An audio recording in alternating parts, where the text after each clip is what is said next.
Hello student, हर हर महादेव। हमारा जो initiative है टू कंप्लीट 6 to 12 एनसीईआरटी, उसमें क्लास 6, 7, 8, 9 कंप्लीट हो चुका है, 10 भी कंप्लीट हो चुका है। आज है 11 का chapter 3, interior of the earth. ठीक है, तो इसमें बताया गया है कि इसका ना सबसे इम्पोर्टेंट जो है फिजियोग्राफिक फीचर्स जो अर्थ का है वो किस किस हिसाब से है। ठीक है, तो इंडोजेनिक भी है फिजिकल फीचर में और एक्सोजेनिक भी है।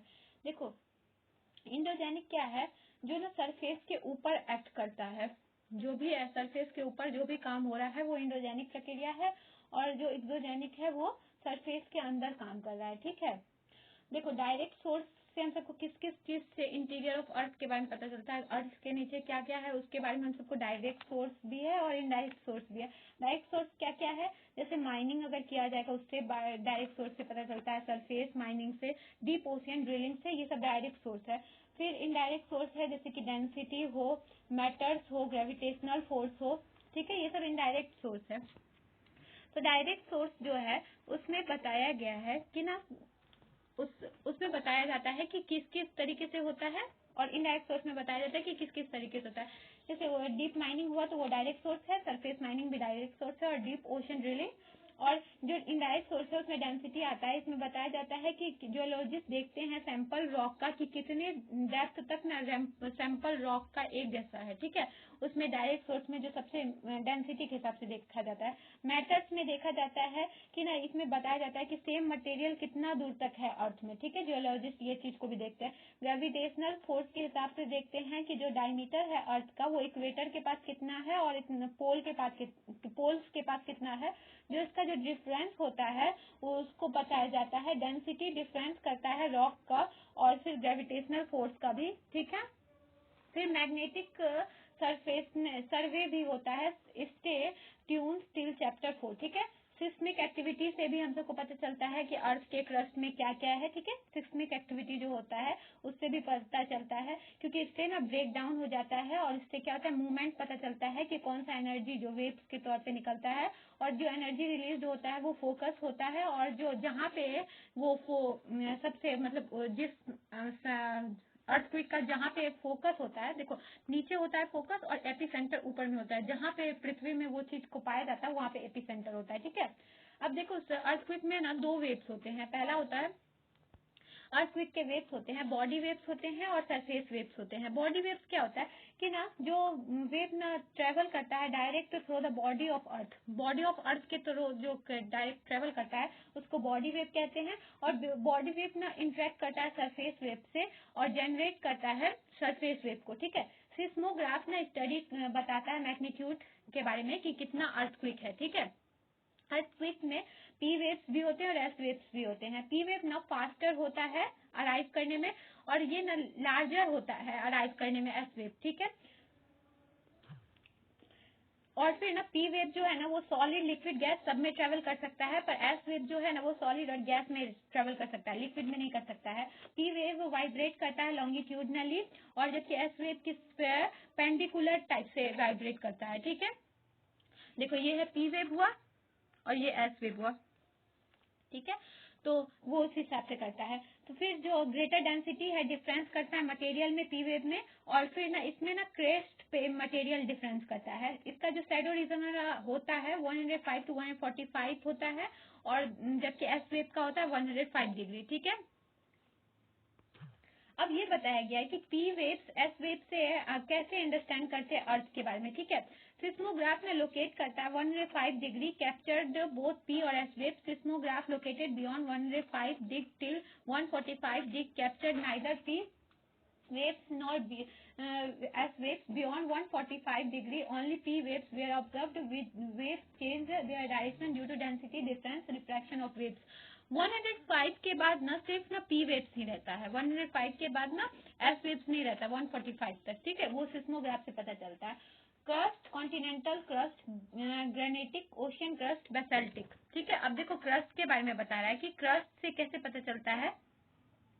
देखो अर्थक्वेक का इफेक्ट नहीं, सॉरी, अर्थक्वेक के इफेक्ट के बारे में बताया जा रहा है। ठीक है, तो अर्थक्वेक का टाइप्स पहले जान लेते हैं। अर्थक्वेक का टाइप्स कितना, टेक्टोनिक अर्थक्वेक होता है, वॉल्केनिक अर्थक्वेक होता है, फिर कोलैप्स अर्थक्वेक होता है, एक्सप्लोजन होता है, रिजर्वियर इंड्यूस्ड अर्थक्वेक भी होता है। ठीक है, अब देखो इसका क्या क्या इफेक्ट पड़ता है अर्थक्वेक का। ग्राउंड शेक करता है, डिफरेंशियस ग्राउंड होता है, लैंड स्लाइड होता है, सॉलिड लिक्विफिकेशन होता है, ग्राउंड लर्चिंग होता है, अवलांचेस होता है।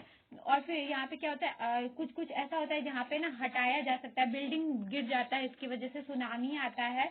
फिर ठीक है, सुनामी आता है, स्ट्रक्चर कोलैप्स होता है, फिर ग्राउंड डिस्प्लेसमेंट होता है, बहुत तरीके का चीज होता है अर्थक्वेक से। ठीक है, इसका इफेक्ट पड़ता है। ठीक है, अब इसके बाद क्या है, स्ट्रक्चर ऑफ द अर्थ। अब अर्थ के स्ट्रक्चर के बारे में बताया जा रहा है। ठीक है, ठीक है, तो अर्थ के स्ट्रक्चर में क्या क्या आता है उसके बारे में बताया जा रहा है। तो अर्थ के स्ट्रक्चर में आता है क्रस्ट। तो देखो क्रस्ट क्या होता है, जो ऊपर का लेयर होता है ना 5 किलोमीटर तक, वो क्रस्ट कहलाता है।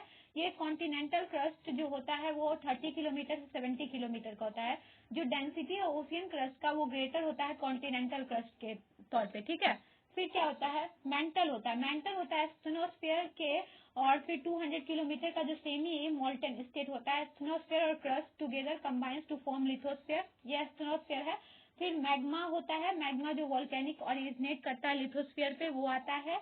फिर मोहो डिसकंटिन्यूटी सेपरेट करता है क्रस्ट को मेंटल से। फिर मेंटल डेंसर होता है क्रस्ट से और लाइटर होता है कोर से। इनर कोर जो होता है वो लिक्विड स्टेट में होता है, आउटर कोर होता है डेंसेस्ट ऑफ द लेयर, और आयरन और निकल ना प्रेजेंट होता है कोर में। ठीक है, इसमें बारे में बताया गया। देखो इसको इस बार ग्राफ से अच्छी तरीके से देखो। पहले सबसे पहले लिथोस्फीयर होता है, फिर उसके बाद क्या होता है, एस्थेनोस्फीयर होता है। एस्थेनोस्फीयर के बाद होता है मेंटल, फिर उसके बाद मेंटल के बाद होता है कोर, इन आउटर कोर, फिर उसके बाद इनर कोर। ठीक है, तो इनर कोर सबसे हार्ड मटेरियल जो भी सबसे हेवियर मटेरियल होता है वो वहीं पे होता है। ठीक है, अब देखो वॉल्केनो और वॉल्केनिक लैंडफॉर्म के बारे में है। ठीक है, तो वॉल्केनो कौन कौन से टाइप का होता है पहले वो जान लेते हैं। ठीक है, तो वॉल्केनो होता है, एक्टिव वॉल्केनो होता है, डोरमेंट वॉल्केनो होता है, एक्सटिंक्ट वॉल्केनोज होता है। ठीक है, और फिर वो तो देखो वॉल्केनिक लैंडफॉर्म क्या क्या होता है, इंट्रूसिव लैंडफॉर्म होता है और एक्सट्रूसिव होता है। ठीक है, जो अब देखो सबको जो वॉल्केनो का टाइप है वो किस किस हिसाब का है। एक्टिव जो होता है ना वो फ्रीक्वेंटली इरप्ट हुआ रहता है, कुछ ही समय पहले वो इरप्ट हुआ रहता है, तो इसलिए उसको एक्टिव वॉल्केनो कहते हैं। ठीक है, उसके बाद क्या होता है, डोरमेंट वॉल्केनो वो होता है जो इरप्ट होता है और साइन होता है कि अब वो इरप्ट होने वाला है। एक्सटिंक्ट वॉल्केनो क्या होता है, जो बहुत पहले ही इरप्ट हो चुका था हिस्ट्री में और अभी इरप्ट नहीं हुआ है। ठीक, उसके हिसाब से वॉल्केनो होता है। वॉल्केनिक लैंडफॉर्म किस किस तरीके का होता है, एक्सट्रूसिव भी होता है और इंट्रूसिव भी होता है। एक्सट्रूसिव क्या होता है, ये ना डिपेंड करता है मैग्मा के फ्लूइडिटी और स्ट्रेंथ पे, टाइप्स ऑफ क्रैक्स और फॉल्ट पे भी। ठीक है, और इसका ना स्केप करता है ये सरफेस से, इंट्रूसिव और एक्सट्रूसिव। ठीक है, देखो इंट्रूसिव लैंडफॉर्म ना क्या है कि ना जो तो इसमें जो इंट्रूसिव लैंडफॉर्म है वो रिलीज करता है वॉल्केनिक इरप्शन को और डेवलप करता है कूलिंग इग्नियस रॉक को। ठीक है, ये क्या होता है, ये ना जब कूलिंग इग्नियस रॉक जब निकलता है, देखो वॉल्केनो से मैग्मा निकलता है। ठीक है, और वो जब ठंडा हो जाता है ना तब से जो लैंडफॉर्म बनता है लिथोस्फेयर पे, जो भी मतलब कि जो किसके हिसाब से बनता है, जो किस रॉक के हिसाब से, इग्नियस रॉक्स के हिसाब से जो बनता है वो क्या हो जाता है, इंट्रूसिव इग्नियस रॉक्स हो जाते हैं। ठीक है, और ये ना लावा के कूलिंग पे डिपेंड करता है। ठीक है, इग्नियस रॉक ना क्लासिफाइड होते हैं वॉल्केनिक रॉक में भी और प्लूटोनिक रॉक में भी। ठीक है, जो लावा के कुछ कुछ क्रिस्टल ना बहुत बड़े बड़े होते हैं, कुछ कुछ क्रिस्टल इसके छोटे छोटे होते हैं, उसके हिसाब से। ठीक है, अब देखो बैथोलिथ, लेकोलिथ, लेपोलिथ के बारे में है। अब देखो बैथोलिथ क्या होता है, ये लार्ज मैग्नेटिक मटेरियल होता है जो डीप पर क्रस्ट के डेवलप होता है और फिर लार्ज डोम्स बनाता है। ये अपेयर करता है सरफेस पे only after the denudational process removes and overlying material. जब डेन्यूडिनेशनल प्रोसेस खत्म हो जाता है और ओवरलाइंग मटेरियल आता है तभी ये स्टार्ट होता है।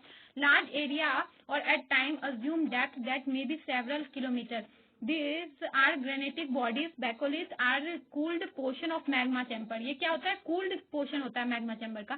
फिर लेकोलिथ क्या होता है, ये डोम शेप का होता है, इंट्रूसिव बॉडी का बना होता है और पाइप लाइक स्ट्रक्चर से ये जुड़ा होता है। ठीक है, और ये रिजेंबल करता है वॉल्केनिक डोम्स को कंपोजिट वॉल्केनो में, और फिर ना लोकेटेड होता है डीपर डेप्थ में। ठीक है, और ये लोकलाइज करता है लावा को way of its way to the surface में। ठीक है, और फिर जो कर्नाटक प्लेट्यू है ना वो इसी हिसाब से बना हुआ है। ठीक है, लेकोलिथ से। ठीक है, उसके बाद क्या है, लेपोलिथ, पैकोलिथ और सिल्स। ये क्या होता है, इसमें जैसे ही लावा मुंह ऊपर आता है तो वो क्या होता है, पोर्शन जो होता है उसका टेंड करता है हॉरिजेंटल तौर पे, ठीक है, और वीक प्लेन कर देता है। It may get rested in different forms, ये डिफरेंट फॉर्म में ना जाके फिर बढ़ जाता है, ठीक है। और ये क्या होता है, जब केस डेवलप होता है saucer shape concave the sky body it called लेपोलिथ, जैसे स्काई बॉडी के रूप में धारण करता है, स्क्वायर बॉडी का रूप लेता है, वो लेपोलिथ के वे में हो जाता है। जैसे इंट्रूसिव रॉक फाउंड होता है सिंक्लाइन टॉप के तौर पे इग्नियस में, तो उसको क्या बोलते हैं, एंटीक्लाइन कहते हैं। और ये जो मटेरियल होता है definite conductive source beneath in the form of magma chamber, they are called phacolith. और जैसे ही बीनीथ हो जाता है मैग्मा चैम्बर के तो उसको क्या कहते हैं, पैकोलिथ कहते हैं, ठीक है। और फिर जो near horizontal bodies of the intrusive igneous rocks are called sills and sillets depending on the thickness of the material, the thinner ones are called silts while the thick horizontal deposit are called sills. तो इसमें जो thickness का जो होता है ना, thickness के हिसाब से और थिनर के हिसाब से बताया जाता है। तो थिकनेस वाला जो होता है वो सिल्क कहलाता है, सिल्क कहलाता है, और जबकि जो थिनर होता है वो सिल्स कहलाता है। डाइक्स क्या होता है, जो क्रैक और फ्यूजर डेवलप होता है लैंड में, जो सॉलिडिफाइड करने के लिए ग्राउंड को, और जब वो कूल्ड हो जाता है सेम पोजीशन में वॉल लाइक स्ट्रक्चर में, तो उसको क्या कहते हैं, डाइक्स कहते हैं। ये महाराष्ट्र का एरिया उसी टाइप से बना हुआ है। ये क्योंकि डेक्कन ट्रैप का हुआ था ना, जब डेक्कन ट्रैप डेवलप हुआ था, इसका इरप्शन हुआ था, तभी इस टाइप का हुआ था, बना था, ठीक है। यहाँ पे देखो बताया गया है, ठीक है। तो इसमें बताया गया है कि किस किस हिसाब से होता है। देखो ये है वॉल्केनिक नेक है, ये कैड्रेला है, ठीक है, ये एस फ्लोज है, यहाँ पे लावा फ्लो है, यहाँ पे सिंडर कोन है, लावा मास है, कंपोजिट वॉल्केनो है, लावा प्लेट्यू है, और एस्कॉन, यहाँ पे एस्कॉन विथ वॉल्केनिक डोम है, ठीक है। तो ये है वॉल्केनिक लैंडफॉर्म का, ठीक है। इस चैप्टर में बस इतना ही था। ये चैप्टर अच्छी तरीके से समझ में आया तो उसके सारे क्वेश्चंस को सॉल्व करना है। अगर कोई डाउट हो तो आप कमेंट में पूछ सकते हैं। I hope you understand. Thank you.